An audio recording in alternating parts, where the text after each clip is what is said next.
context and appropriateness, and not to technical issues, zoning, constructability, etc. These technical issues are not in our purview and they are covered by other agencies. So looking forward to context and appropriateness on our first application, which is 31 East 63rd Street, Upper East Side Historic District.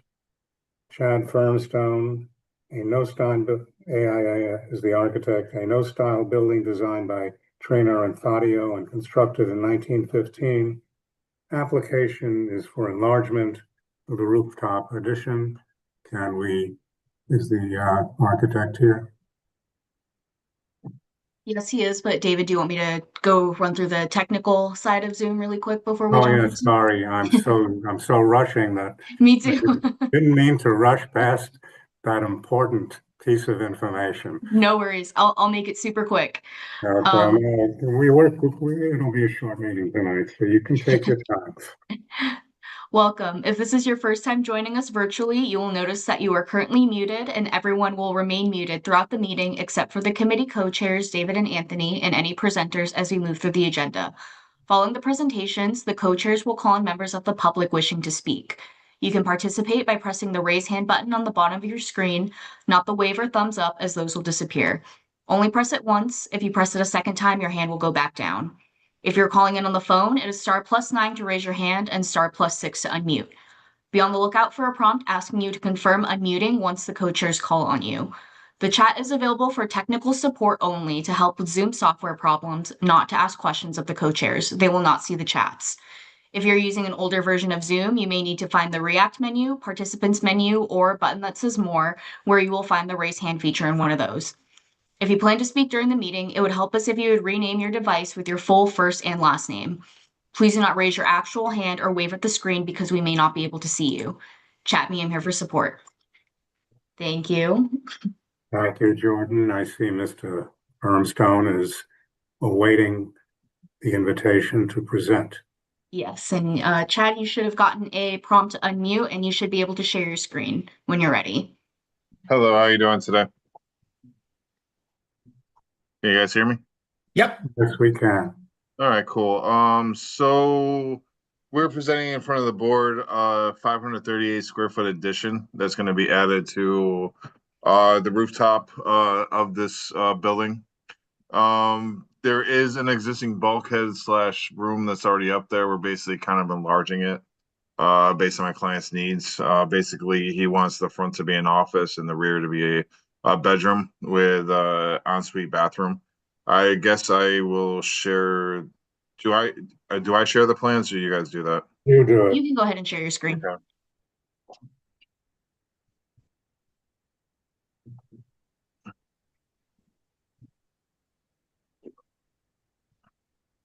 Can everybody see this? Yes. Yeah. Okay. So we are in the Upper East Side Historic District. Here's a couple photographs of the site in particular. We've marked out exactly where we are according to where the site are. So we had been in the middle of the block between East 63rd and Madison and Park Avenue. Right now it is existing it's a 4-story in a basement, but basically a 5-story townhouse right now that currently is kind of like, doesn't have a really classified style, but it's more like Italianate type of style. Most of the front yard is front of the building is coated with a type of stone cladding with the existing kind of like cornice running across, and above that is a railing system. Here is kind of a study which LPC told us to do, and pictures of the mock-up based on LPC. Right now, the ones in red do not have rooftop addition on them. The ones in the blue currently have rooftop additions on them. Currently, that's what kind of LPC told us to mark out. We have our lines of sight currently through this. Right now, the addition cannot be seen from the street frontage or any point 200 feet away from the building. Uh, we tried numerous levels to kind of see if this was possible, but it is not possible to see this addition. Basically, that's kind of where we are with that. Right now, here's the proposed elevations with the existing also too. So here is the existing elevations of the building with some site context of the two buildings adjacent to that. And this is more of like our proposed conditions of what we're trying to do. This is the front of the building, and this would be the back of the building. The front of the building, we're gonna keep the same cladding scheme and kind of use, we're basically gonna use the same cladding, like it's a type of precast stone, limestone cladding. And then the rear, we're gonna do, brick. Right. The Is back it and the shingles. limestone or is it precast? Please just be clear with us on everything. It will be precast because, stone's kind of more, it's not, it saves some money for my client, so he would prefer to use precast.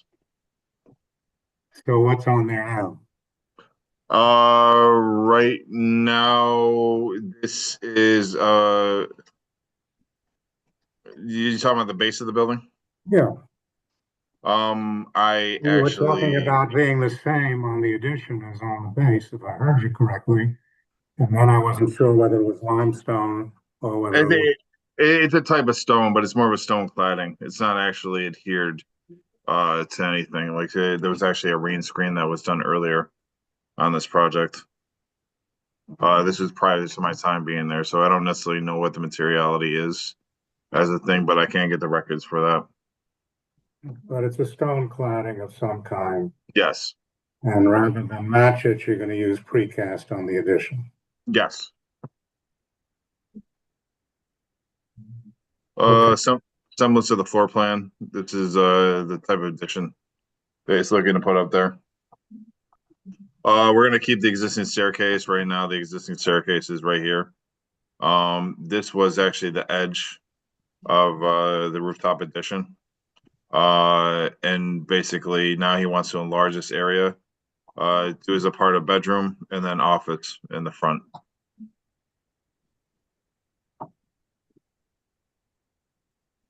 Some renderings of basically looking on the street, kind of seeing where this thing is.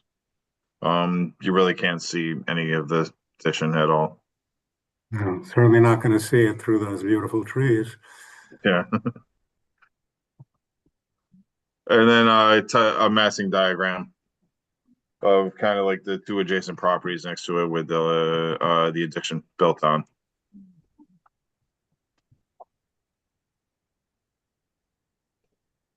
These two are the front. This is the rear.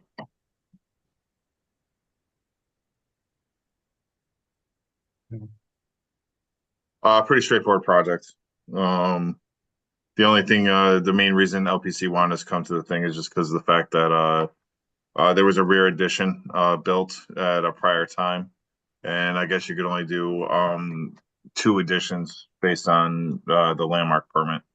So it's kind of the LPC's rules where if you have more than one addition, you gotta come back to the community board and ask for approval for the other addition.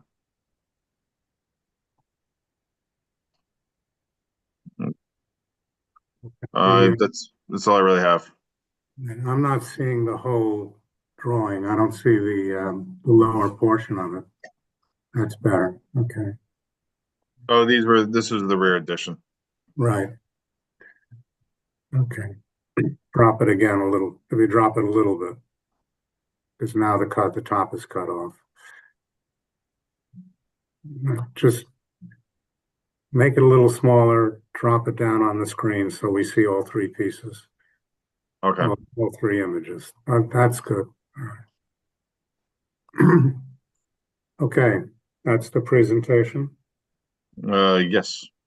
Okay, and you're coming back to us because this is the second edition?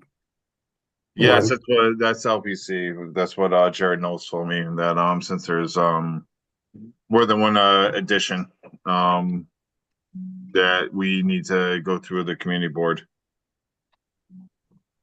So, Well, we're seeing- So I believe the first edition was approved back in I don't know necessarily the correct date. I think it was 2014. That was a two-story rear addition. That was approved by LPC, and now we're going for the enlargement. And they were like, "Yes, you have to go see the community board." And then obviously the LPC hearing will be shortly afterwards. Okay. Thank you for the presentation. You're very welcome. Let's see if there are any questions or comments from the public. Jordan, I leave it in your good hands. Seeing any raised hands. If you are a member of the public and you'd like to ask a question or comment on this application, please click the raise hand button at the bottom of your screen. Otherwise, I'm not seeing anybody. Let's go to the committee. Okay. Alphabetical? Alphabetical is fine. All right, then Elizabeth.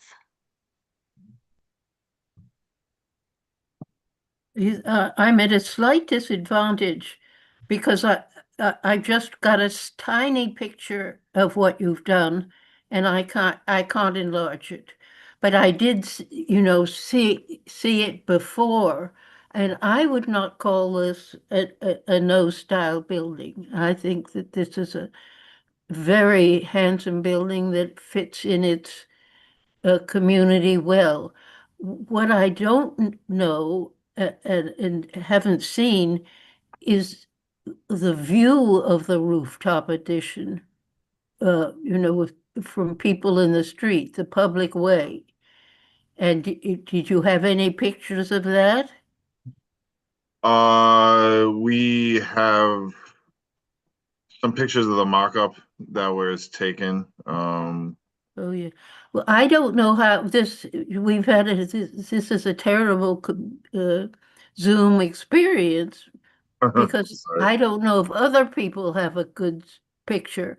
I have a tiny little picture. So uh, The actual addition can't be seen from the street. We cannot could, be street or can? it cannot. It cannot. Okay. Yeah. So it's within the site views where it's it literally just can't be seen from the street. So when we send everything to LPC and we'll forward the documents onto you, we took pictures. Can you see my cursor? Mhm. See the cursor. Yeah, so we took pictures from No. this side of the street, right in front, Mm. and basically the other side.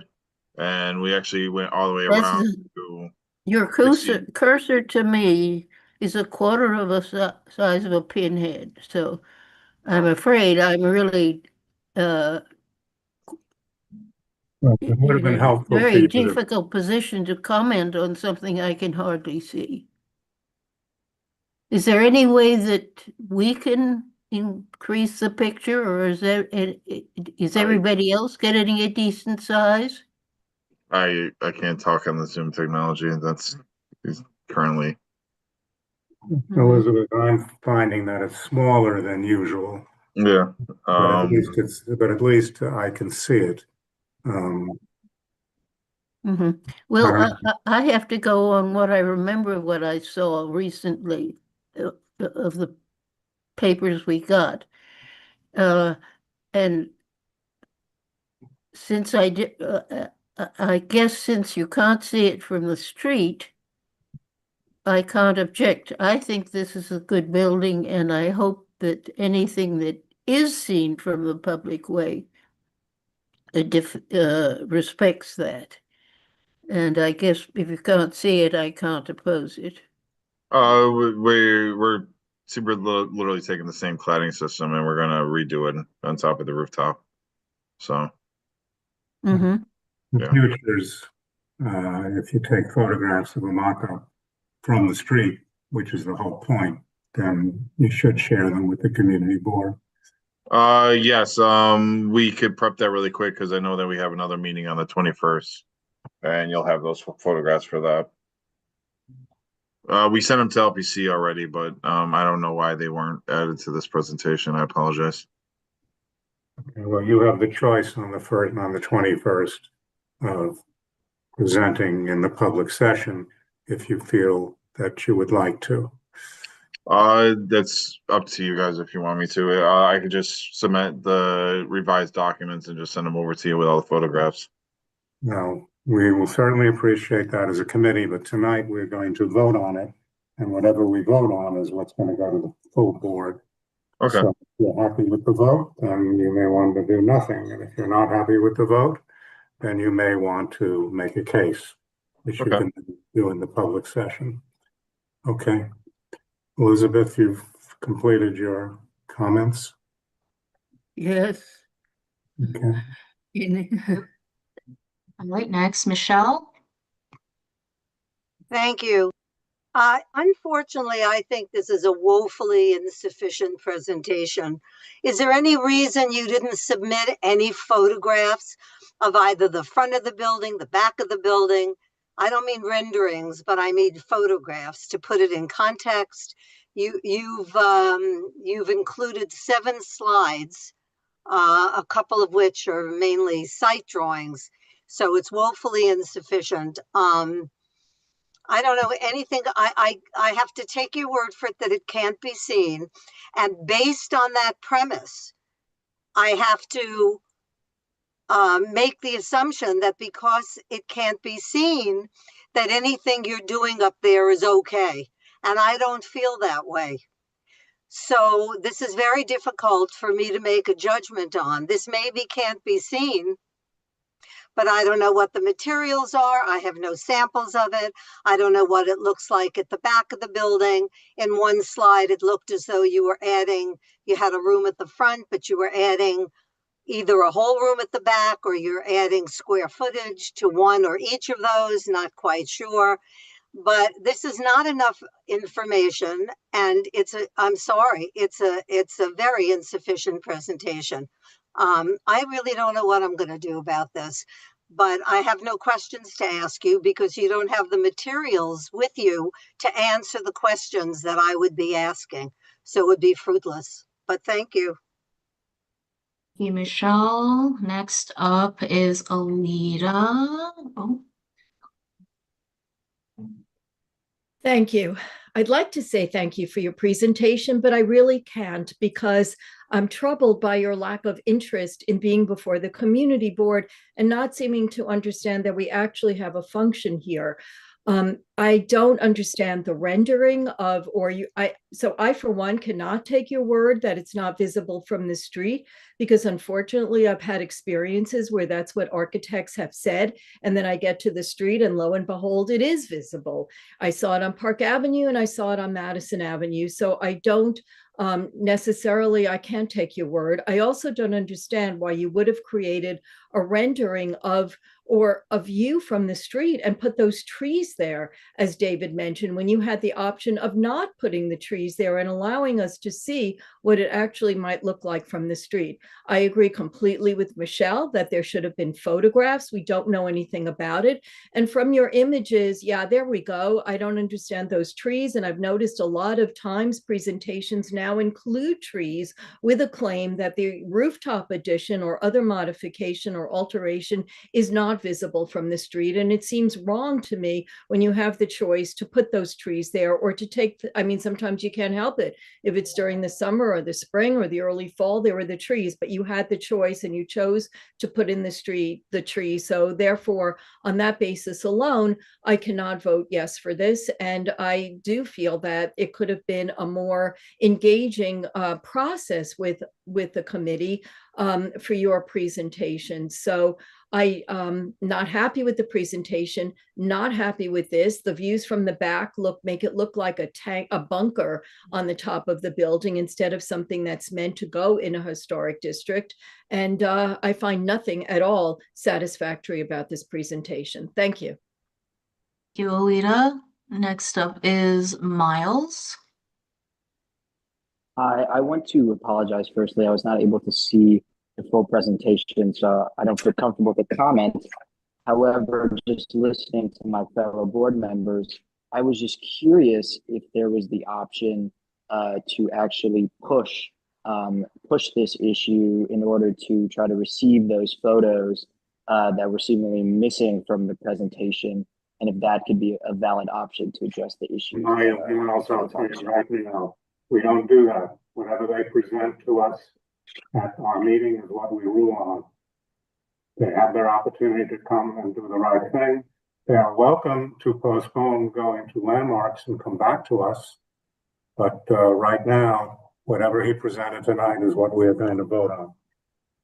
Understood. So then I would recommend to the applicant to potentially go down that option and come back with those new materials. Thank you. Thank you. Next up is John. I have to confess, I couldn't make any sense out of any of this, and I'm a relatively new addition to this committee, and I don't have any architectural credentials, but I just couldn't make sense out of any of it, and I'll just have to say, I pass. Thank you. Thank you, John. All right, Kimberly. Thank you, Jordan, and thank you for the presentation. I don't have any questions at this point, and I similarly am a bit confused by this presentation. Unless our wonderful co-chairs can convince me otherwise, I'm leaning to a no on this just because of the lack of clarity. But if the applicant would love to come back to us at some point with more clarity, I'd be happy to reconsider. Thank you. Thank you, Kimberly. And next up is Marco.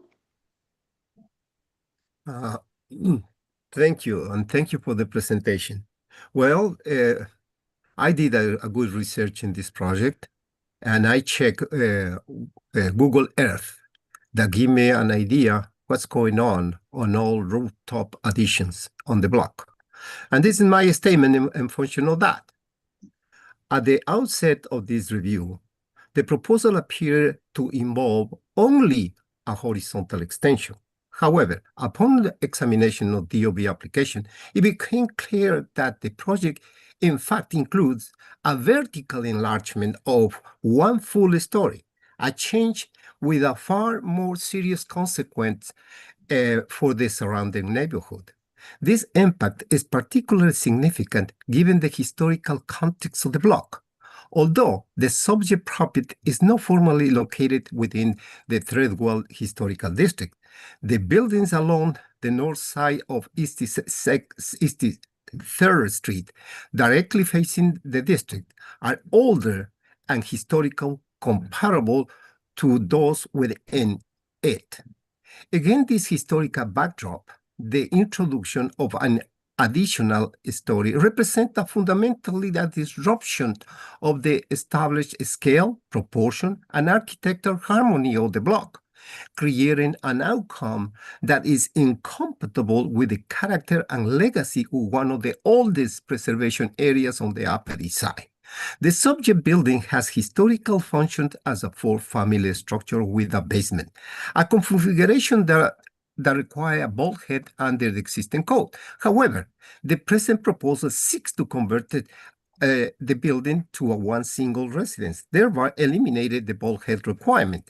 This regulatory change is now being used to justify a vertical enlargement of an entire additional story. While technically permissible under the zoning, this maneuver fundamentally disrupt the historical scale, proportion, and visual continuity of the block. The resulting massing is incoherent with the surrounding 19th century context and directly undermines the architectural integrity of the Threadwell Historical District, one of the oldest and most culturally significant historic districts on the Upper East Side. This proposal therefore represented not merely a private alteration, but a material and irreversible impact on the historical sensitive streetscape, eroding the very urban character and district was established to preserve. The enlargement is incompatible with the established historic fabric and should be rejected on the grounds of contextual integrity, proportional harmony, and preservation of the public historical ramp. Thank you. Marco, so I understand fully your comment is the fact that he's adding a rooftop addition. That is correct. Does it say the record of DOB? Is he It's a adding- it's is a he- horizontal addition. So- Very respectful. I It's not a checked. vertical I one. checked the record of No, for DOB. clarity, I just want to understand. The floor that he's adding is, the rooftop addition that he's adding is considered a floor. And this is what you're talking about. It's not that he's adding another floor besides that. That is correct. That is Okay. correct, the interpretation. But he's adding what is a fairly large horizontal element, which is in fact the equivalent of a floor, not a penthouse. Okay. Thank you. Alita, did you have a question? I saw Alita's hand go up. Yeah, I was waiting to make a motion, but that's okay. Go ahead. Sorry. Yeah, I get to talk. Well, we'll only ask you to be patient, Alita. Okay. Who's next? Anthony and David, you both are Oh. next. Okay, Oh, Anthony. Kimberly. Okay. I agree completely with Marco's point. And I think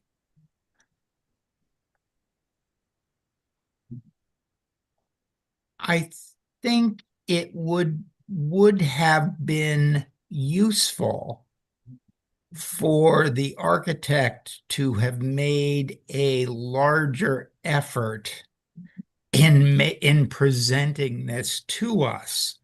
I think that I wish I could say that I thought this was okay. I don't. And I don't because I believe that this represents what the owner and architect believe to be the absolute minimum that they have to do to sneak by. And I'm not even talking about the presentation. I'm talking about the proposed rooftop addition.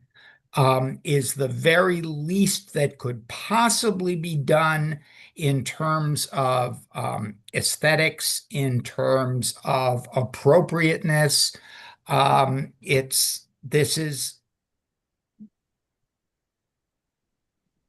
This is not a project that should be that we should approve. It's just not good. David? We very much agree with everything that's been said. I think, in all deference to Mr. Firmstone, it's almost as if they thought it was an automatic approval. It just seemed that you took this very, very lightly. That's another way of saying what I think Anthony was saying. With all due respect, this is my first time meeting with you guys, so like I took all your notes and I will incorporate them accordingly, and then we'll reapply. Well, and then okay, you could have waited till I finish, but we'll look forward to. No, go ahead. I'm sorry. I didn't mean to cut you off. To your reapplication, but basically, I think we need to understand what the material that exists there now is. I think we need to know whether the new material is going to match it, or if not, what it's going to be and how different it's going to be. What are the windows going to be? I understand that you did the section, which I appreciate, and what you're supposed to do, which shows that technically when you're directly across the street, you don't see anything from the street. But we Just, don't know. just so you know, Just just let so me you know, finish. Let me finish. But we don't know what happens as you move around the building. So I think that as Elizabeth was questioning, if you're going to do a mock-up, to shoot the mock-up on the roof doesn't tell us anything. Shooting the mock-up from the street would tell us a lot, or the fact that we don't see it from the street, given various positions. In any effect, I'm not going to belabor what I was going to say. I think you have a good sense. I think if you're going to do a rendering, I think the people have made it very clear. Let's look at the buildings, not at the trees. And I think you just need to give a little bit of love and care to what you present to us in terms of what you're doing and in terms of how you're presenting it. Just so you know, most of this material came from Jared Knowles, so we presented some with Jared Knowles, and he said to use this for the board. So we take most of his cues from them. So it's the first time ever meeting with you guys. So I apologize if it wasn't up to snuff. Well, what I would suggest is that you take a look at some of our presentations. And more people present them. It's a little hard to hear you. You're cutting in, What I'm cutting out. suggesting is that you take a look at prior presentations, take a look at some of our earlier meetings, and you'll see how people present. You'll see the level of quality that Okay. goes into the ones that we tend to approve versus the ones we tend not to approve. Okay. Anyway, we will look forward to your coming back, and thank you for the presentation. Okay. But we have to vote, and we can't make a judgment yet until we vote. And you can commit before or after we vote if you think you know what we're going to do. Yes, Alita. Thank you. Are you ready for a motion? I knew that, Anthony, and you wanted to speak, David, but I wanted to make my point that I am making a motion to disapprove on the basis of an incomplete and based on Marco's comments, misleading application. Michelle, you're seconding it? Michelle appears to be seconding. Okay, we got a lot of seconds. Jordan, please call the roll. Yes. All right. Give me just a second to pull up the vote sheet and get everyone. All right.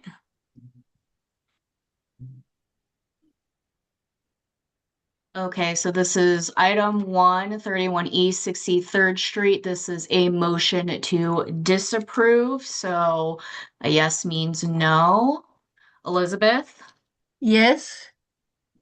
Michelle, Yes, Alita, Yes. Anthony, Yes. Miles, Yes. David, Yes. John, Yes. Kimberly, Yes. Marco. Yes. All right, thank you. Unanimous approval for Okay. disapproval. Thank you, Chad. We'll look forward to seeing you again. All right. Thank you so much. Have a good night. Bye. Bye-bye. Okay, so I think we may have some old business. 133 East 95th. For those of you who saw the emails, apparently the Landmarks Preservation Commission agreed with a lot of what we had suggested about the bulk in the rear. So that was all to the good. However, they did not act on the fence in the front. And Lowell Vandervalk has brought up the possibility of Community Board 8 sending a letter to the LPC. So basically, he would like us to, we certainly raised the issue in our resolution, Yes. and basically they did nothing. So Lowell's concern is that since the board, since the commission did nothing, commissioners did nothing, that it's going to go to the staff, and that the staff will probably approve it. And on the assumption that for the most part, we don't want to see it approved, which I think is where we were in the September resolution. Do we want to come up with a letter and send a letter that Valerie would sign along with the co-chairs?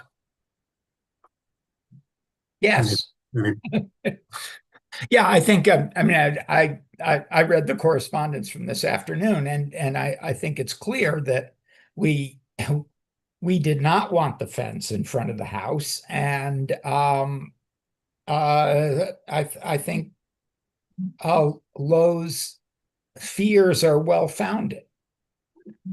No, I would agree. I think if there's anybody who thinks that we should be moving in a different direction, let us know. But if you all feel that this is something we should do, I'm not sure what Robert's Rules of Order would say about this, but I suppose we could just take a consensus vote on this, and then we'll bring it up to Valerie and go from there.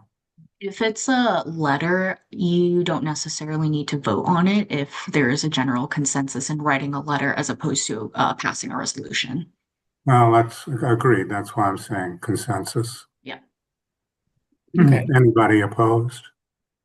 I guess we have a consensus, so we'll raise the issue with Valerie. We'll see where we go. Is there any other old business or new business?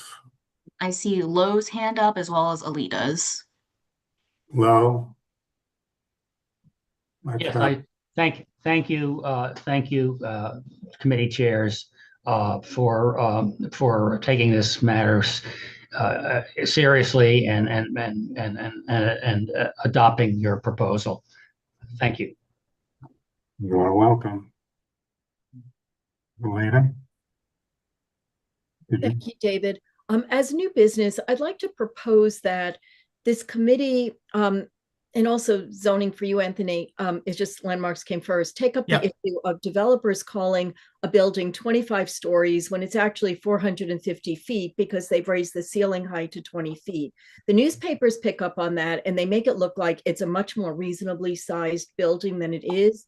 This mostly comes up in the non-zoned areas east, but it also comes up sometimes with rooftop additions and whole new buildings like Elliot Spitzer's building. And it's just wrong because they call it a story when it is not what New Yorkers anticipate is a 10-foot story. So I'd like I don't know how this is done, but at some point a resolution just calling for a story to be 10 feet, and that's how it should be named. I mean, it could be more than that, but they still should, a 500-foot building should be 50 stories and not 37 stories. But it's not. But it is because no, Lita, it's not. It's because of our insistence on pretending. I'm sorry, David. It's because of our insistence on pretending that that floor to floor is 10 feet. That's nonsense. It's nonsense. But it has to do with how the public views the building because they think if it's described as 23 stories, it's 23 times 10. But that's fine. But we shouldn't be, we can't, we could be, and especially in zoning and development, we try very hard not to refer to it as 20 stories, but as 250 feet, if that's what it is. And I think that we need a common language. And we don't, but this is not the forum. You don't want to do it, that's fine. It's just my opinion because the public looks at these buildings as being shorter than they really are because they don't parse out the foot versus the story differential. And I think we do need a common language so people understand that on every block on 3rd Avenue, we are now looking at 500-foot buildings that are described as 37 stories, which is Lita, that has nothing to do with the floor-to-floor height being held to 10 feet. Most of those buildings, let me finish. Most of those buildings may be at most 10 feet floor to floor. I think Anthony was pointing out that there are ways already that we control it. And if you think about Spitzer's building, he could have had twice as many units in there if he wanted to. The reality is that it's the massing of the building between the FAR and the massing regulations and the height limits. To me, that's a reasonable way to provide an envelope within which the developer can choose to do the design that makes the most sense for that particular building. And I think that our zoning is just fine from that point of view. I will also say that the city is very aware of the fact that sometimes the developers try to get away with that kind of stuff. Certainly our president tried to do it by misnaming floors, but developers have been smarter than our president because what they've done is that they have had extra high mechanical floors and extra high lobby floors. And that has made big differences in getting the buildings higher. But based on the FAR, they were able to maximize their FAR and also get this extra height because of the massing in relation to the height regulations. So it may be more a question of taking another look at the massing regulations. But I think to define a floor, and that's what they have to live by, I think that you just limit the ability of a designer to do what's right for a particular project. I'm not being clear. I don't mean that they should be limited to 10 feet. That's not right. But I do mean that they shouldn't describe a building as being 37 stories when they understand that that's how the public views it. That's what they did with Lenox Hill. They called it an X number of stories when in reality it was almost double that because of the height. I'm just saying that if we rely on public opinion to approve or disapprove or not launch certain buildings, it needs to be clear to the public. And the basic understanding is 10 feet, not to limit developers, but just to have a common definition that we all understand. So I've said my piece. I've tried to clarify myself. I will No, stop. Alita, I understand what you're saying, but we made it clear. We were there at City Hall that Lenox Hill was a gigantic 500-foot, 450-foot tall building. And it didn't matter how many stories they said it was. We said that, and the city council went ahead and approved it. And I think that your beef is not with what we can do, but it's really with the media, the press. I mean, we're constantly asking, how tall is this building? I know, but we look Well, at I would also, if you think about MSK, we were very clear about the floor-to-floor heights when we had the discussion about that building, and they obviously took a little bit off of it, thankfully. But I don't think the public misunderstands what a floor is, in all deference. In any event, we need to give Michelle and thank you for Elizabeth a listening. chance also. I know. Thank you for listening. Michelle, did you Thank want to? you. Yes, thank you. Yeah, that's a distinction that I, in my personal commentary, always make. Whenever I'm commenting on the height of a building, I personally always say it's 400 feet. It's the equivalent of what you might think of as a 40-story building, because we think of 10. I always make that clarification. So I understand what Alita is saying, and I also understand why you don't want it as part of our vocabulary. But I certainly don't see anything wrong with an individual making that distinction during our individual commentary. And I think that just as I always make a point of that, maybe Alita will, and maybe others will. And so we can get around it that way. It is very deceiving. It's a new vocabulary. We now have mechanicals in the middle, which change the height of buildings, that it isn't really residential in the middle, that there are mechanicals. So there's all kinds of new vernacular. But I think if individuals, if we have an issue with it, then each of us should just make a point of making that point. So thank you. I think what you're saying is very straightforward, and the reality is, I think that is what happens.